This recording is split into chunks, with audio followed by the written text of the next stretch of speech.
Tech could find big power in the state line. Constellation Energy searches for a major company to build alongside the Byron Clean Energy Center with the nuclear plant, possibly powering future tech.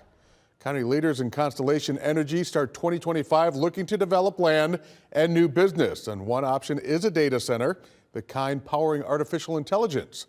WIFR's Nathaniel Langley sees how the community prepares for such a prospect. We're working with them to see what can happen. As the Byron Clean Energy Center keeps the lights on in the state line,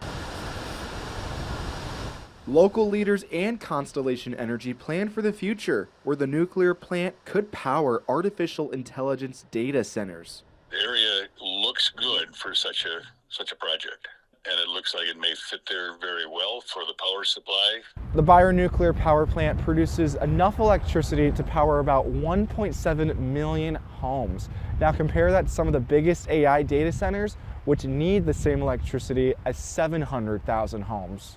How do you really justify bringing that kind of stuff in? Obviously the jobs are nice to go with it, but what could come of it? The chance for new jobs supplies the community with hope. The data center, I mean, if it brings more people to the area, if it brings bigger companies out here, it could be nice.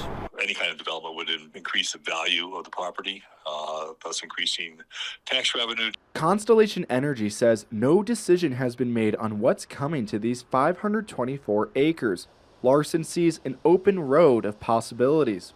Whatever is projected, the county is going to be looking at to make sure it's not detrimental to the county, that it'll be a win-win. In Byron, Nathaniel Langley, WIFR News.